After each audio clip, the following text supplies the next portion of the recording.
네, 이번에 애널리스트 코너입니다. 국내 주식 투자에 좀 지치신 분들, 내지는 해외 주식 투자에 관심이 많으신 분들은 한번 도움이 될 만한 코너가 될 것 같고요. 한화투자증권 리서치센터 해외 주식 애널리스트 최보원 연구원과 함께하겠습니다. 어서 오십시오. 네, 반갑습니다. 네. 가끔 잊어버릴만 하면 나오시는군요. 네, 불러주시면. 아니에요. 네. 미국이 어제 이벤트가 있었죠. 트럼프 대통령이 이제 경기 부양안과 그다음에 내년 예산안에 대해서 서명을 했습니다. 그러면서 미국 주식시장도 반응을 했는데 구체적으로는 어떤 기업들이 움직이던가요? 구체적으로는 아무래도 기존에는 1차적으로 조금 피해를 받았던 기업들, 오프라인 매장들을 가지고 있던 기업들이 상승을 했다면 어제 같은 경우는 좀 주목을 해주시면 좋으신 게 네. 이 국가 간의 이동이 재개가 된다라는 기대감이 좀 반영이 되면서 오. 이 해외 쪽에서 매출이 발생하는 기업들, 예를 들면 이 카드 네트워크사들, 뭐 기업으로 비자. 보자면 비자, 마스터카드 이런 기업들까지도 어제는 반등이 나타나는 모습이 보여졌습니다. 네. 그런 측면에서 기존의 이제 경기 부양 정책 기대감이 반영이 되면서 올랐을 때와는 다르게 어제와 같은 경우는 백신 플러스 경기 부양 정책 그리고 이제 내년에는 추가적인 또 정책 기대감이 존재를 하고 있죠. 그러한 상황이기 때문에 이런 게 좀 반영이 되면서 좀 못 올랐던 기업들까지도 오르는 모습이 보여졌다는 점 함께 봐주시면 좋은 밤이었던 것 네. 같습니다. 네. 이벤트가 발생했고 기존에 있던 형태와는 좀 색깔이 다르게 이제 국가 간의 이동을 가정한 백신 효과가 아무래도 좀 더 기대가 되는 것 같고, 그죠? 백신 효과라는 거는 궁극적으로 이제 사실은 이 코로나가 퍼진다라는 것도 중요한데 네. 그로 인해서 나타난 이제 영향이 무엇인가를 살펴보면은 이동이 제한이 되었다라는 그렇죠. 측면입니다. 하지만 백신이 개발이 된다라고 하면은 이동이 재개될 수 있다라는 기대감 반영이 될 수 있고요. 궁극적으로 경제도 회복이 돼야 되지만 고용이 회복이 되고 소비가 회복이 되는 시점 이러한 시점에 이제 수혜를 받을 수 있는 업종 기업으로 접근을 해주시는 게 좋으실 것 같습니다. 어제 제가 본 뉴스 중에 그 백신 여권이라는 용어를 봤어요. 그러니까 맞습니다. 백신을 접종한 사람들은 여권에 그거를 표시해주는 맞습니다. 우리 과거에 이제 남자분들은 군대 갔다 오면은 주민등록증에 이제 병력필 이런 게 있었거든요. 하여튼 뭐 그것처럼 뭔가를 또 증명해야 되는 단계로 또 이제 가는 것 같아서 참 세상이 많이 변하고 있구나. 본질은 이게 아니고, 자, 2021년도에 여전히 미국 주식은 매력적인지 주도 업종은 또 무엇이 될 것인지 우리가 앞에 잠깐 맛을 봤는데 정책의 변화들이 이제 포인트잖아요. 그걸 좀 얘기를 해주시면 좋겠습니다. 이제 미국과 같은 경우에는 장기적으로도 또 투자 매력도는 높은 국가로는 볼 수가 있습니다. 네. 그리고 2021년도만 보시면요. 실적 측면에서도 2020년에는 코로나19가 발생을 하면서 이익이 15% 이상 좀 감소를 했는데요. 2021년도와 같은 경우에는 23% 이익 증가, 즉 회복이 좀 예상이 되고 있는 상황입니다. 숫자로 보시면요. 빠르게 회복되는 거네요. 맞습니다. 2019년도보다 이익이 증가한다라는 측면에 초점을 두시면 좋으실 것 같고요. 여기에서 추가적으로 앞에서도 저희가 간단히 말씀을 드렸지만 이 코로나19의 회복 기대감이 또 반영이 될 것으로 예상이 되고요. 2021년도에는 아시겠지만 바이든 정부가 공식적으로 이제 출범을 하게 되면서 관련 정책들이 반영이 되는 시기로 보고 있는 상황입니다. 여기에 더해서 어젯밤에 나타났던 경기 부양 정책 거기다가 추가적인 이제 지원까지도 이루어진다라고 하면은 거기에 맞는 좀 선별적인 접근이 필요해지는 시기다라고 보실 수가 있겠습니다. 네. 지금 이제 윤보원 최보원 연구원도 아마 그런 작업을 하실 것 같은데 미국 기업들의 이제 어닝 맞습니다. 이런 중순경 되면은 이제 4분기 실적하고 연간 실적들 막 집산하실 거 아니에요, 그죠? 맞습니다. 네. 뭔가 보이는 게 있던가요? 뭐 어제도 계속 좀 데이터 작업을 하고 왔는데 네. 사실은 이제 1월 중순부터는 실적 발표가 본격적으로 시작이 됩니다. 거기서 보다 보니까는 이 9월 말 대비 10월 말 대비로도 이익 증가 기대감이 전체 지수 측면에서도 섹터별로도 상당히 좀 개선이 되더라고요. 11개 섹터 중에서 반 이상이 이제 10월 말 대비로 이익 증가 기대감 높아지는 모습이 보여지고 있고요. 연간으로는 11개 섹터가 모두 좀 개선이 되는 모습들이 나타나고 있습니다. 다음 분기에 다음 1월에 이제 본격적으로 확인을 해봐야 되겠지만 상당히 좀 실적 측면에서도 기대감이 높아지고 있다는 측면 꼭 함께 봐주셨으면 좋겠습니다. 네.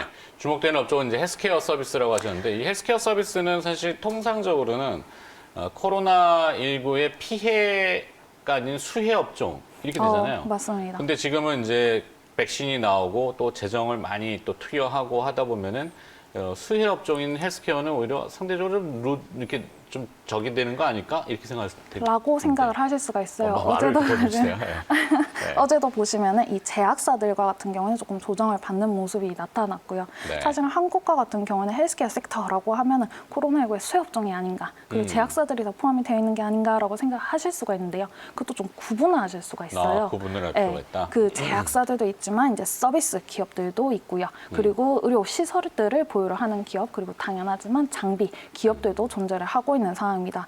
그 중에서도 모든 이제 헬스케어의 세부 업종들이 다 코로나19의 수혜 업종이 아니고, 그 중에서도 헬스케어 서비스 업종과 같은 경우는 코로나19의 피해 업종으로 좀 보실 수가 있습니다. 네. 앞에서 말씀드렸듯이 이동이 제한이 되고 고용이 부진해짐에 따라서 이러한 기업들은 조금 실적 부진의 우려가 확대가 된 바가 있기 때문이죠. 그런 네. 식으로 좀 세부적으로 구분을 해서 보시면 좋으실 것 같습니다.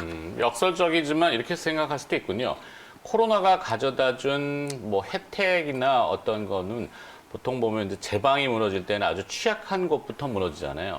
우리 현재 보유하고 있는 전 세계적으로 그렇지만 의료 시스템이 코비드 19이라고 하는 돌발적인 것들이 등장하면서 어디가 약했다라는 거를 인지해서 그거를 좀 보완하고 거기에 더 투여를 하고 또 이런 일이 벌어지지 말라는 법이 없으니까. 그래서 헬스케어 업종도 좀 구분을 해야 된다. 이렇게 맞습니다. 이해하는 게 제일 맞는지. 뭐 그런 피해적인 것도 있지만 한국과는 또 다른 구조를 가지고 있는 국가이기 때문이다라고도 네. 보실 수가 있어요. 조금 더 말씀을 드리면, 예를 들면 한국과 같은 경우에는 국민건강보험에 가입을 거의 다 하고 계시잖아요. 그렇죠. 근데 미국과 같은 경우에는 반 이상이 고용 기반으로 하는 의료보험에 가입을 해 있고요. 그리고 60% 이상이 민간 의료보험에 가입을 하고 있습니다. 그러면 아예 구조 자체가 좀 다른 국가인 만큼 접근을 하실 때도 한국하고 좀 평행적으로 보셔야 되는 이제 업종도 있지만, 이런 식으로 좀 다른 업종들도 있다라는 점 고려를 해주시면 더 좋으실 것 같습니다. 그렇죠. 재료 체계가 좀 다르군요. 네. 맞습니다. 네, 하지만 이제 헬스케어 업종은 그러니까 여기는 여쭤봤고, 백신이 개발될 때 헬스케어 서비스 업종의 영향 이렇게 또 적어주셨는데, 이건 사실은 어떤 뭐 부분 될까요? 제약사들과 같은 경우는 뭐 백신이 개발이는데 많이 팔린다, 뭐 이렇게 한다, 이렇게 하는 측면을 보실 수가 있는데, 헬스케어 서비스 기업들과 같은 경우에는 이동이 재개됨에 따라서 네. 이렇게 의료 서비스와 같은 경우에는 코로나가 확산될 때는 비대면 진료 쪽의 수요가 또 높아졌고, 그리고 백신이 개발된 이후에는 이 오프라인 쪽에서 진료, 그리고 비싼 수술들, 돈이 많이 되는 수술들이 계속해서 지연이 되어 왔거든요. 그동안은 코로나 네, 때문에. 맞습니다. 그게 이제 다시 이제 재개가 되면서 그것과 관련된 이제 기업들 위주로 좀 보실 수가 있는 거죠. 헬스케어 내에서도 이제 제약뿐만이 아니고 이 수술을 위한 장비들, 그리고 의료 시설들을 보유한 기업들, 그런 수술들을 진행하는 기업들, 이런 기업들도 봐주시면 좋으실 것 같습니다. 네. 원격 진료 같은 경우에도 앞에 그림이 있는데 뭐 기업들이 많이 있는데, 네. 원격 진료와 같은 경우에도 저는 국내 로컬 업체들이고. 맞습니다. 네. 깜짝 놀랐는데. 아이고, 아이고, 예. 예, 속보가 또 적잖이 당황스러운 속보가 나왔는데, 오늘 이제 신규 확진 국내는 이제 1,046명 저희 예상치대로 나왔는데, 하루 사망자가 40분이나 계셨던 거예요. 이제 물론 아이고, 이제 예. 기저질환과 이제 연령대별로 있을 거라고 추론은 되지만 안타까운 일이죠. 네. 네, 하여튼 그래서 맞습니다. 헬스케어 지금 얘기가 저희가 하고 있잖아요. 뭔가 우리가 이제 기업을 딱 찍어서라기보다는 그 기업이 왜 이렇게 연관이 되고, 미국이 이제 그렇게 간다면은 전 세계적으로도 우리가 또 한번 약간 반면교사를 삼을 수도 있기 때문에 얘기가 좀 길었습니다만, 하여튼 자 계속 가볼까요? 오바마 케어에 의해서 바이든 케어가 시작이 되잖아요. 맞습니다. 네, 헬스케어 관련 주식들은 어떤 수혜가 미국에서는 예상이 됩니까? 이 바이든 후보와 같은 경우에는 이 민주당 측도 공화당층에서도 상당히 다른 헬스케어 정책들을 제시를 하고 있습니다. 네. 근데 바이든과 같은 경우는 이 오바마 케어를 계속해서 유지를 해나가야 되겠다, 이런 거는 많이 들어보셨을 거예요. 근데 오바마 케어가 이제 도입이 되면은, 바이든 케어가 이제 계속 이어지면은 어떤 게 그렇게 뭐 영향을 미치는가, 이렇게 보실 수가 있는데, 이 트럼프와 같은 경우는 의료 보험에 가입을 하지 않은 경우에 내야 되는 벌금을 폐지를 해야 된다, 이렇게 제시를 한 바가 있습니다. 네. 하지만 이 오바마 측도 그렇고 바이든 측도 그렇고 의료보험의 필요성을 상당히 강조를 하고 있거든요. 한국도 한국 바뀌지만 이제 미국과 같은 경우에도 사실은 백신도 개발이 되고 경기 부양 정책도 발표가 되고는 있지만 이 어제와 같은 경우에도 코로나가 엄청나게 확산이 됐고요. 한 일주일 만에 100만 명의 확진자가 또 나타나는 이런 모습들도 보여졌는데요. 그러다 보니까 의료보험의 필요성이 높아지고 있는 상황입니다. 그래서 이 바이든 후보의 정책이 발표가 되고 정책적인 측면 그리고 지금 상황적인 측면을 반영을 해서 의료보험의 가입자 수가 증가를 하는 그러한 방향으로 보고 있고요. 그것과 관련해서는 의료보험사들 그리고 궁극적으로는 이를 통해서 의료 서비스를 이용하는 사람 수가 궁극적으로 늘어날 수 있다라는 측면 함께 봐주시면 좋으실 것 같습니다. 관련 기업들 보셔야 네. 되고요. 그래서 기업을 조금 선별해 주시면 더 도움이 될 것 같은데 혹여나 해외 주식, 미국 주식에 관심 있는 분들이라면 조금 조언을 더 해주신다면? 조금 개별적인 기업으로는 헬스케어 서비스 내에서도 이 헬스케어 프로바이더스 앤 서비스 구분이 되는 기업, 어떻게 서비스 기업들로 구분이 되는 기업들이 있는데 그 안에는 이제 그 민간 의료보험사들 대표적으로는 유나이티드 헬스 그룹, 유나이티드 헬스케어 네, 그룹. 티커 UNH 보실 수가 있겠고요. 그리고 의료 시설을 보유를 하고 있는 기업. 한국에서는 덜 알려져 있지만 사실은 미국 내에서는 최대 기업이거든요. 네. HCA 헬스케어, 티커는 HCA 보실 수가 있겠고요. HCA 헬스케어 이렇게 네, 되는구나. 맞습니다. 이러한 기업들과 같은 경우에는 코로나19 확산이 되는 시기에도 다른 피어 기업들 대비 이제 주가 비교 대상 조정폭도 기업들 맞습니다. 대비해서.